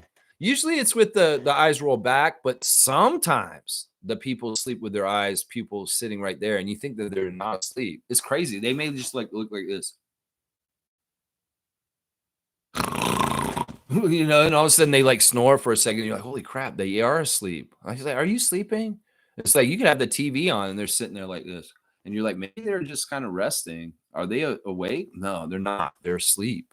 It's weird. It's weird. Sleep when your eyes open is weird. It is weird. Fiercely saying, gotta go, fam. Enjoy your day. All right, Fiercely, have a great Saturday. Enjoy your day. Yes, for sure. Logical saying, not gonna lie, I laid a cute rock girl at the Velvet. Okay, Mike, I know you may be up from last night and you're in that mindset, but we're in the morning. And in some ways, we're doing blessings and stuff like that. We don't need to know about your sex life, okay? We don't need to know about your sex life, Mike. That's all right. I appreciate you. TMI. Let's just say that. Wayne's saying, I was against an Eastern Conference team winning the chip, but because I'm so political, I can't fuck with OKC. Sorry, SGA. Oklahoma has an awful history against non-white people and hasn't apologized yet. Ooh, all right. I can get behind this. Actually, you just gave me a reason to root more against the Thunder. Yeah. No, we don't want their fan base to get joy out of this. All right. I'm with you on this, Wayne. I'm with you on this. Yeah. There is some really messed up things that happen in Oklahoma. Yeah. All right. That's why we need to root for Siakam, Andrew, and Benedict and Rick Carlisle. And okay. I can get behind this. Plus what I just said, we'll be the team that beat the Pacers in the record in the regular season. That's right. Mo's here. Good morning, Raptor Freak crew. Good morning to you, Superfan Mo. Happy to see you on a Saturday Share the Love Club for Andrew Nembhard. That's right. If anybody has anything nice to say about Andrew Nembhard, go ahead and put it in the comments. I'd love to read it. That's right. Wow. I'm going back to bed. All right, Seymour. You are at Central Time, and it's a little earlier for you. Get that rest. It's Saturday. You're a day off, and you need to take some time off. I'm guessing it's your day off. So, yeah, go back to bed, man. No problem with that. You said hi. Good to see you, Sheriff. Trevor's saying the reason I brought it up is we were trying to sneak out of the house. My cousin was sleeping on the couch, so we were afraid to leave the house. We thought he would catch us. That's hilarious. This is like a cartoon or something. It's like Tom and Jerry or something. It's like Tom sleeping on the bed, the cat bed, and Jerry's trying to sneak out of the house to get the cheese or get in the kitchen or something like that. And Tom's sleeping with his eyes open. I think that was a Tom and Jerry episode once where Tom was sleeping with his eyes open. Jerry's trying to sneak by him, and he's like testing whether he's actually like awake. And I think he actually lifts his eye, he punches him in the eye, and he's like not waking up. He's like, oh, he's not awake. Does somebody else remember this? Or is this some sort of weird Mandela effect or something like that? And I'm not getting that exactly right. Yeah, Tom and Jerry. That, you know what, Trevor, your life is a cartoon. You're trying to sneak around people that have their eyes open sleeping. That's crazy. Mike's saying, sorry, my computer keyboard is broke. Wild. Sorry. It's all good, Mike. I'm just happy to see you here, man. Even if you're wilding out with some of your comments, bro, even if you're wilding out. Hey, listen, a lot of people went to the Velvet Underground and hooked up. All right. A lot of people did. I know. I worked there. I saw it. I saw it, man. I saw it. That's right. All right. Let's see what else you guys are saying. Neil saying 44-0. Somebody call the police. These girls are committing murder this morning. Jeez. Come on. We could do it something else, man. Holy crap. Like, seriously, 44-0. That's not right. Sean Woodley is away. His wife had a baby. That's why he's not doing it. Okay. So he's busy away for maternity or paternity leave with his wife. Okay. That's why Vivek Jacobs stepping in for him. All right. That's interesting. His wife delivered a son. Okay. Well, congratulations to him. That's right. But they still don't do every day like I do. No, they don't. Monique saying Claude Nembhard, Andrew's dad, has been doing a few interviews lately. Yeah, he should be very proud father, having one son in the NBA and one that may be in the NBA very soon. There's no guarantees with Ryan. There's no guarantees for sure. Mo, you missed it. Earlier, I did a scout of the day on Ryan Nembhard, and I think he's a pretty good three-point shooter, but I don't know if he's going to make the NBA. I'm going to say this right now. If the Raptors pick him up undrafted and after the draft's over and they want to have him in our G League system, I'd be happy. But I don't know. I don't know if he's going to be as good as his brother. In some ways, he's shorter. And I don't know. Like looking at Ryan Nembhard, he's a borderline NBA player. He's probably going to be a G leaguer with little stints in the NBA, but not a full-fledged NBA player. That's what I'm going to guess right now. Now, prove me wrong, Ryan Nembhard. If you don't like what I'm saying right now, that's right. Go above and beyond. Prove old Lex wrong. That's what I want to see. Smooth saying Chris Boucher would fit so well in Golden State, Houston. I could see either of those spots for him. Reggie, shush. Stop trying to send things to Houston. Blackhawks saying Lady Panthers is the football team my youngest daughter is playing on. Yeah, I'm at the game. Of course you are. And you're giving us highlights at a football game. Okay. Little girls football game? That's different. I heard that too much. No, but that's good. Equality in sports. That's right. Unless he wants to take a vet minimum deal in Toronto. I'm talking about Chris. Well, we'll have to see what Chris Boucher decides. It's all up in the air. And either way, whatever, I want Chris to be happy. I'd be happier if he's in Raptors, but we got to do what we got to do. And I'm going to just trust the front office to make the right decision when it comes to Chris Boucher. And if they line up and they make things right and he can be here still, that'd be great. Everybody's uncle, Bobby Webster, make it work. Make it work is what I'm saying right now. All right, we're talking to Andrew Nembhard, guys, today, who is 25 years old, out of Aurora, 6'4", 191 pounds. This man's a Montverde Academy guy, just like Scotty and RJ.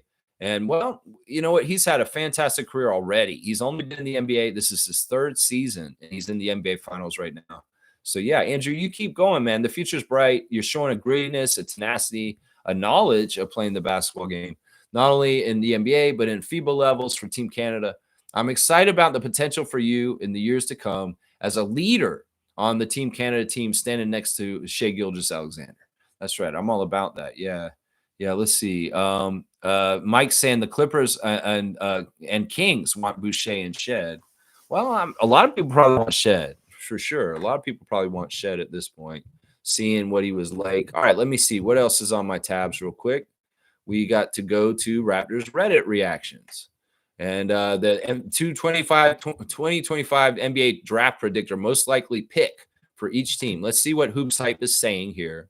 They're saying that the most likely pick for the Toronto Raptors, Common Malawatch is at the top of the list. They have their 5 for Toronto. Is Common, Derek Queen, Kasparis, Carter Bryant, and Ace Bailey as number 5. They're saying, if Ace falls that far, they'll take him. I don't like that list at all. I want some Asa Newell on there. Come on now. Where does Asa start showing up on these lists? It's kind of goofy, man. I'm telling you, they're trying to hide Asa Newell. The main people who covered this draft, they are trying to hide him, and they don't want people to understand who he is, man. They don't want to understand who he is. Boom goes the dynamite. Let's see what else is there on here that's interesting. Man, somebody's got a really bad trade with the Bulls with RJ. You're an idiot. I'm gonna mark you down. You get a negative on Reddit for that. Yeah, I do that. If I see stuff that's idiotic and Toronto Raptors Reddit, I give you a downvote, and hopefully you get more downvotes because you're stupid, is what I'm saying. Yeah. All right. That's pretty much it there. I don't see anything else that's new on there. Let's see. There is a birthday today. We missed the birthday the other day on Thursday. And you know what? It's weird. The birthday we missed on Thursday when the stream cut short was Anthony Parker. Anthony Parker had his 50th birthday on Thursday. And of course, we talked about how Anthony Parker hit the big shot for Tel Aviv against the Raptors and won the Naismith Cup. And then we've never seen it since. So happy 50th birthday to Anthony Parker, the brother of Candace Parker and former Raptor legend Anthony Parker, who is a legend against us and then became a player for us. Also, today's birthdays are Lauren Woods, former Raptor Lauren Woods is he's 47 today. And then we got Thad Young's birthday today, guys. Thad Young, I would be much more excited about your birthday a year ago, but in the last year, you've kind of said stupid things. But happy birthday to you either way, Thad Young.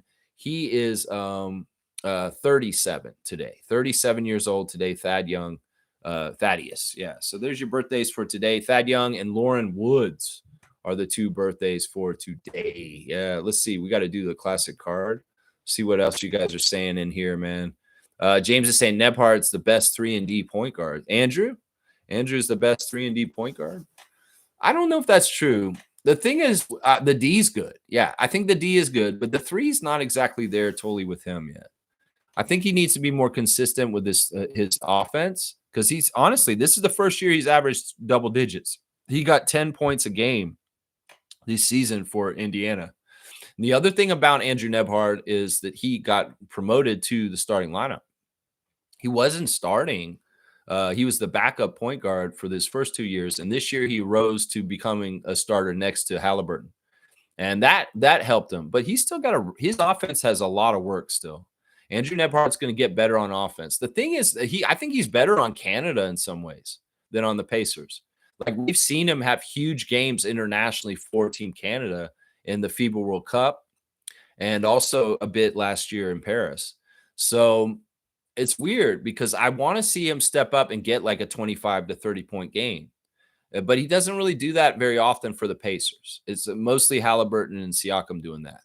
But over time, I could see Nembhard developing his offense more so that his scoring average goes up and he's more relied on for clutch shooting and carrying the team during the game offensively.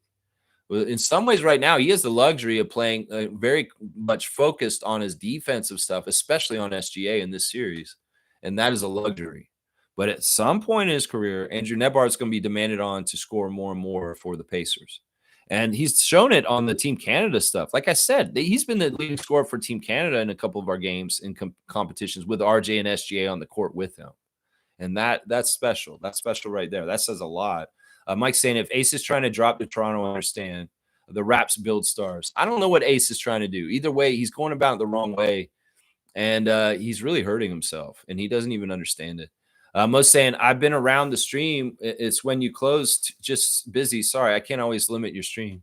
That's all right, Mo. You know what? I've noticed it too when you're not here. I end up going on 3-hour Lexathons. And you know what? I just need to have more discipline. I need to watch the clock and then kind of land the plane around the target time for me to be done. Right now I'm at an hour and a half. So I've got almost everything done. So I could wrap it up within the 2 hours easy right now. Blackhawks saying the draft predictions are all over the place. The only consistency is Cooper and Dylan. Even Dylan's not consistent. There's nothing consistent other than Cooper. That is it. Even the 2 pick and everything is up in the air. Everything's up in the air. And the crazy thing is Cooper's up in the air too. Because he may be for sure the number 1 pick, but that doesn't mean he's playing for Dallas. So everything's up in the air, Neil. Everything about this draft is up in the air. Seriously. And Mike's saying Siakam is hotter than buttered what? Buttered what? Atigium. What is atigium? Buttered atigium. I don't know what that is, man. Come on, Mike. All right. Let's see. Let's get our cards out for the classic card. Mike, you want to do a classic card today, my guy? Get me some. Identify some players in the NBA by their card. Let me see. I want to get one of these again. Yeah, let's do this. All right, guys. We're gonna have fun. We're gonna do another card that is a team and an era and a year. And there are how many answers here? 1, 2, 3, 4, 5, 6, 7, 8, 9, 10, 11, 12, 13 answers. I'm going to have to get my pen because I got to write in who gets them. All right. So today's classic card of the day is bona fide. A lot of chances to get points. And this actually makes sense because we're not going to be in this season very soon because the game will be tomorrow. And we're going to flip over the scores on the trivia to 0 for everybody as of Monday morning for sure. So let's go ahead and get a lot of points with 13 answers today, 100 points each. So get ready, guys. We want to know who was on the Denver Nuggets in 1990 and including their coach. So give me Denver Nuggets of 1990 circa and give me the names, full name answers. And I will tell you if they're on the list for Denver Nuggets 1990 squad. Don't go look it up. Don't Google this shit. Just start writing them in. Let's see if you're right. Dikembe Mutombo. No, he is not on this list. I'm sorry, guys. Isaac. Mark Ellis. Who the hell is Mark Ellis? There's no Mark Ellis on here. You're thinking of a different Ellis. Michael Adams. All right, Smooth's got one. Michael Adams is on the list. So that's the first one, the original Mighty Mouse. Before our guy Damon. Michael Adams is on this list. I would say that, man, there's some really tough names on here. We'll start with somebody who's very famous from LSU is on this list. If that can give you a guess. Blair Rasmussen is on this list. Smooth is doing well so far. He's got 2 of them. Blair Rasmussen is on this list. He was the center for the Nuggets at this time before Mutombo. This is before Mutombo. Let's say there's a guy on here who could be the father of one of the players in the draft because he has the last name that is the same, and it's an animal. So if you can figure that out, yeah, Chris Jackson is the name on here, not Mahmoud Abdul-Rauf.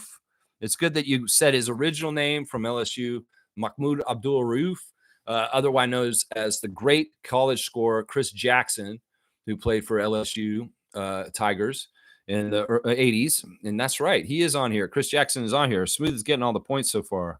Alex English was retired by this time, unfortunately. So he is not on this list, James. It's a good guess. Alex English. Let's see. Jerome Lane is on this list. Smooth is cleaning up. Our champion is flexing his muscle and showing that he really knows the Denver Nuggets of 1990. Yeah, Jerome Lane is on this list. We've got 1, 2, 3, 4 names guessed, and there's still 9 more to go, guys. So this is a little bit of an extended classic card. Who was on the Nuggets in 1990? This old Skybox card. And Smooth's just cleaning up, man.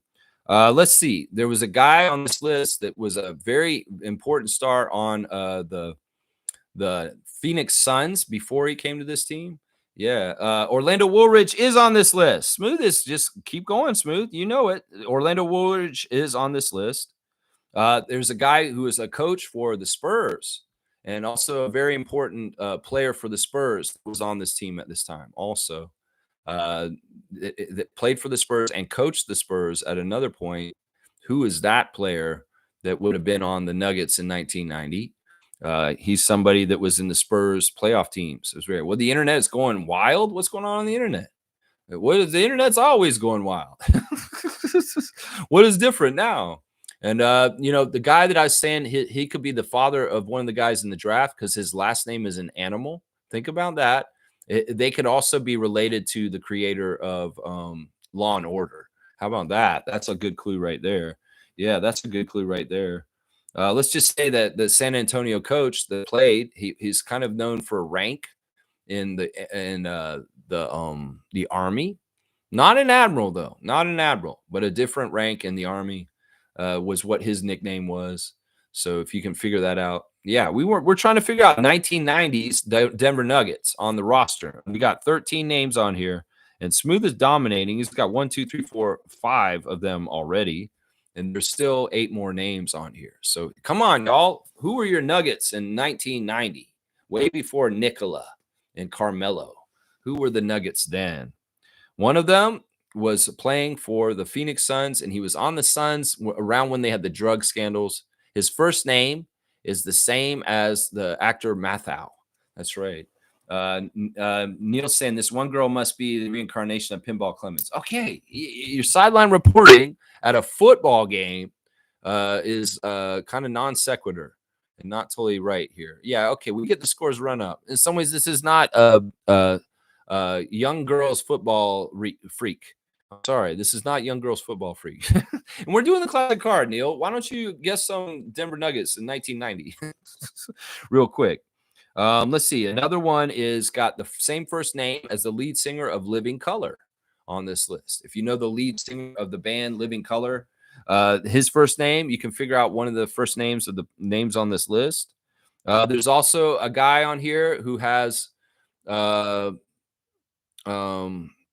his last name kind of sounds like fungus. Yeah. I don't know if you guys are going to get these. I'll close this at a certain point if you guys aren't actually trying to guess. Seriously. So you got to actively be trying to guess, or I'm just going to close the classic card because I know there's 13 names on here. Y'all might not get them. The coach is famous for being a coach of the Lakers before, and he had a very certain type of offense. He was the originator of Showtime, honestly, in some ways, this guy, because he had a certain type of up-tempo offense that was very famous in the 80s. And in fact, he's the coach who coached the Nuggets in the game that had the highest score in the history of the NBA, which was like 215 to 200 something with the Detroit Pistons. So come on, y'all. We need guesses. If you don't put them in, I'm going to close the stream and we're going to say that there's no more points to be had. So nobody's trying to catch up with Smooth. Greg Anderson is not right. If you're thinking of the San Antonio player that became a coach of the San Antonio Spurs, but also played for them. And he had a nickname that was a rank in the Army. That's an easy guess right there. You should know exactly what I'm talking about, Reggie. When I say he coached the Spurs, he played for the Spurs, and his nickname was a rank in the Army, that should give it away. It's not Cadillac Anderson. Cadillac's a car, and he definitely didn't coach the Spurs. That's for sure. Man, I want y'all to answer. But if y'all aren't going to answer, you got to keep giving me guesses, y'all, or I won't close it down. We will be the word D-O-N-E, which is one of the names on this list. There's somebody who has that last name spelled differently. We'll be done if we don't get this soon. That's right. His name is on here, just so y'all know. Who's the coach at least, y'all? Y'all don't know who was the crazy coach for Denver that made them score so many points like crazy? Y'all need to know this. This is important NBA history knowledge that people should know. The coach of the Denver Nuggets that juiced up the offense and just went crazy. No defense, and they scored like crazy, so up tempo with their players. Man, all right. I guess we're going to call it, man. Avery Johnson is right, Smooth. Avery Johnson is on this list. He was on the Nuggets at this time. He is the little general, and he was a coach of the Spurs, and he played for the Spurs. So, yeah, Avery Johnson is on this list. Listen to my clues very carefully, Reggie. I'll give you every single answer. Who would be the father of one of the draft picks this year that is an animal last name? We mentioned this guy on the stream earlier, I think. I'm not very high on this guy coming to the Raptors. I haven't really talked about him or scouted him. But his dad could have been on the Nuggets if it's the same family. And their last name is also the producer of Law & Order. Dun, dun, dun, dun, dun. Yeah, and I think this player died like in recent years, which is sad. Joe Wolf is right. Danny Wolf, Dick Wolf, Joe Wolf. That's right, Smooth. You listen to my clues, you'll get these. You just listen to me, damn it. Who has the same first name as the leading singer of Living Color? A cult of personality. Look in my eyes. What do you see? The cult of personality. Yeah, I know your anger. I know your dreams. I tell you 1 and 1 makes 3. Whoa. Yeah. Some CM Punk. All right. Who is the lead singer of Living Color? He's not the son of Danny Glover, just so y'all know. He has the same last name, man. Yeah, Smooth doesn't want to get anymore. He feels like he's going too off. No, you get them all. You deserve them if you do. If you could get these, y'all know the lead singer of Living Color, what his name is? He's wearing that body glove suit in the Living Color video, and he's dancing around in his dreads and yelling and stuff like that. No, nobody remembers him. Well, we're about to be done. So tell me the Dunn who played for the Denver Nuggets before I get out of here real quick. And also, if you know anybody who had a last name that sounds like a fungus, you could get that one. There's also a guy who's a friend of Bill W., I guess, or no, he's Bill H. We could say that if you know Bill H. that played for the Nuggets. And also the great player who was a high-scoring player who played for Phoenix before Denver and did that. Yeah, T.R. Dunn is on here, Smooth. That's right. Listen to me, man. Smooth gets T.R. Dunn. You're cleaning house. Smokey Joe Wolf, Reggie Jackson. No, not Mr. October or Reggie Jackson, who's been in the league recently. No, and there was maybe a Reggie Jackson back then, but not on this time. No, Reggie Williams. No, he's not on here either.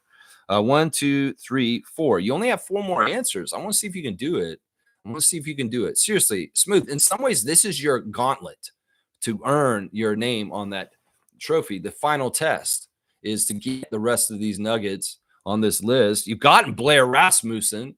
You've gotten T.R. Dunn. Come on, my guy. Let's finish the job. Who was the coach of the Denver Nuggets at this time that amped up the offense? It's so famous. So famous. Johnson Williams? No, that's 2 last names. No. Who is the famous coach that amped up the offense and made the NBA have the craziest offense ever in the history of the NBA? Ever. He is the most offensive coach in the history of the NBA, the coach of this Denver Nuggets team. And he was the former coach of the Los Angeles Lakers before Pat Riley and Showtime. He was the coach of the Lakers for a little while in there before. Yeah, I can't believe y'all don't know this name. Y'all should know this. Paul Westhead. That's damn right. All right, Smooth, you know it. Come on now. Just come on out with it. Come on out with it. That's right. Paul Westhead was the coach. He is the one I was talking about. Thank you. Oh, my gosh. I know you know this. There's 4 more names. If you want, we can try and pull them out like teeth. 11-11, make a wish. Let's see. All right. You don't know the lead singer of Living Color, so we'll skip that one. Do you know Bill H., who played for the Nuggets? What his last name is? It's a tough last name. If you can get that one. And then the last 2 clues are the one guy's last name sounds like a type of fungus that grows in the forest, which is pretty cool. And his first name is the bad guy on Breaking Bad that shoots the kid on the motorbike in the train heist. His name, the character, his character name in Breaking Bad, Jesse Plemons, who shoots the kid on the BMX bike when they're robbing the train of the methylamine, Walter White and Aaron Paul. What is the name of the character that shoots the kid on the bike? Jesse Plemons plays. That is the first name of one of the players on this list. And his last name sounds like a fungus. Yeah, I'm going to close this because y'all, I see that only Reggie's trying. And Trevor's got some interesting answers, but they're not exactly right. So, Reggie, you got 1, 2, 3, 4, 5, 6, 7, 8, 9. 9 out of, Todd Litchie. That's right. See, Smooth, you can get these. Todd is the name of the character from Breaking Bad. And Litchie, it sounds like a fungus. That's right. A lichin. Litchie. Yeah, see, you know these. You just listen to me, Smooth. You'll get these, man. Who was the Phoenix Suns superstar that's averaged 25 points? And then he left the Suns and came to the Nuggets. And he's an unheralded, great player in the history of the NBA. It gets forgotten because he was kind of in drug scandals around the Phoenix Suns in the early 80s. And then he went to the Nuggets and had a pretty decent career mostly on the Nuggets after that. And his last name is very common. And his first name is the same as McCarty's. Yeah, Walter Davis is exactly right. Smooth got it. He figured it out after describing him right there. All right, 2 more. Do you know Bill H.? I'm giving you his first name and his last initial. If you can give me Bill H., Reggie, you get another one. Bill H. Who was Bill H. on the Denver Nuggets at that time? That's right. Chi-Chi. What are you talking about, Chi-Chi? Chi-Chi. What is that? Lychee? Chi-Chi. Lychee Chi-Chi? Yeah, he won a ring with the Bulls. Bill H.? No. Walter Davis won a ring with the Bulls? No, I don't think he was ever on the Bulls and won a ring. No. And Bill H. didn't either. You're thinking of Bobby Hansen. That's not Bobby Hansen. We're talking about Bill H on the Nuggets. Yeah, he is a white guy. So you figure it out. And then the other player is the lead singer of Living Color's first name. Those are the last two clues. You'll get it all if you get Bill H and the lead singer. Cunningham, like Billy Cunningham? No, not the Kangaroo Kid. He was on the Sixers in like the 70s and early 80s. And yeah, it's not Billy Cunningham or Richie either. Happy Days. No, it's not Richie Cunningham. Bill H. Who is Bill H for the Nuggets? Man, Reggie, if you don't remember Bill H, you won't get it. So yeah, I'm gonna call it right now. The two that you didn't get were Bill Hanslick. Bill Hanslick's on here, and Corey Gaines. Corey Glover is the lead singer of Live in Color, and Corey Gaines was the other player. So you didn't get Bill Hanslick, you didn't get Corey Gaines, but you got 11. So that's 1,100 points for a Smooth Brown Man, our trivia leader this year on Denver Nuggets 1990 roster identification for the classic card today. I'm just going to write it in right now on the classic card chart that today it was the Denver Nuggets. Denver Nuggets 1990 team. And we're going to put Smooth down, and it's going to be 1,100 points that he acquired in this classic card today. Where's Slugged Easy? He might have been able to combat a little bit there and get some of those calls. Yeah, you tried after and crazy restart. What? You tried after and crazy restart? I don't even know what you're talking about, Mike. It's like non sequitur. Non sequitur. All right, y'all. Thanks for sharing the love for Andrew Nembhard. We love you, Andrew, out of Aurora. I think that you're a fantastic example of the young Canadian talent coming up in the world today for Canada, and we're excited about it. Yeah, Corey Gaines, wasn't he a Sixer? I think he might have been at some time. That's right. I think he might have been. Yeah, but Buttered Adium. Buttered Adium. All right, we're all nonsense in some way. 60-0 now. Yeah, you run out on that football field right now, Neil, and you throw that towel in for the other team right now. You say, you go out there and make up some bullshit. I'm the commissioner of Pee Wee women's football, and I'm clearing this route. The game's over. Let them get up. Let them get up. This is over. It's a route. It's embarrassing. It's a what is it? The home run call. They say it's the what is that rule in baseball when they run up the score too high and they're just saying, yeah, it's the game's over. Game's over. You might need to get out there and do this, Neil. Seriously. 60-0 final score. Game's over. 60-0. 60-0. Yeah. Well, I didn't even know that these young ladies were playing football like this. 60-0. W to Smooth. Yeah, W Smooth. My computer died and I came back. Okay. So your computer is Christ-like? Is this what you're saying here? Siri, give me the answer, but you called it before I could get it. Okay. Gannon? Or are you in cahoots with Link's nemesis, Gannon from Hyrule and the Triforce? What is going on here, man? What are we doing here today? You guys are all non sequitur all over the place and talking crazy junk. This man, one guy is talking about hooking up with girls from Velvet Underground. One guy's at a Pee Wee girls football team, and he's just giving us sideline reporting without asking for it. And then, we have some general gibberish in the chat too here today. It's crazy, man. These girls are murderers. That's horrible. That's not the way to describe little young ladies. You're murderers. Get out there and murder the other team. This is not the way to be using your vernacular in today's world. I'm sorry. No, don't be using the vernacular. Gagnon win. Gagnon. Oh, you're saying Gagnon. It's spelled like this, Mike. Let me spell it in for you real quick. This is how you spell Gagnon. That's how you spell it, bro. And it's not Gannon. Gannon. Gannon. Yeah, you go get the Triforce. You got to fight the different weird stuff. And the music's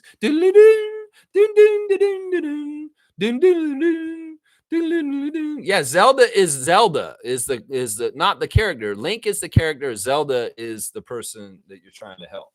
Zelda is the princess. That's right. Mo saying W Stream W Vibes. Thank you for the cutoff, Mo. I needed it right now. And you know what? I'm going to take it. I'm going to take it right now. I'm running with it. Thank you for the cutoff, producer, super fan Mo. We love you. I hope you're having a fantastic Saturday so far. Thanks for watching the Raptor Freak. Tomorrow I'll be back with Sunday report. I think I'm going to report on the Canadian basketball is a badass thing. Yeah, we're doing kick-ass things here in Canada. I'm just going on that tip because the finals has been a real showcase of the emergence of Canada basketball with people like SGA, Andrew Nembhard, Luguetz Dort, and Benedict Mathurin, and Siakam. That's right. All right, y'all. Thanks for watching. Good job, Reggie, doing the card. Thank you for pulling the teeth and getting the card out there. Please like, comment, subscribe, share, join the channel.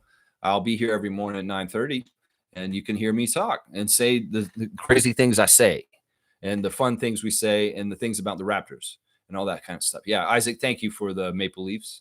Thank you. And remember, Magna International Car Parts. Yeah, if you're not a wholesaler or retailer, you probably don't deal with them. But you should support Canada anyway. And Magna International, thank you for being a premier car part company in the world of the world. That's right. Let's go, Andrew Nembhard and the Pacers, and beat the Thunder. And let's go Raptors, as always. That's right. That's how we say it right there. Raps extra large. Okay, stop talking.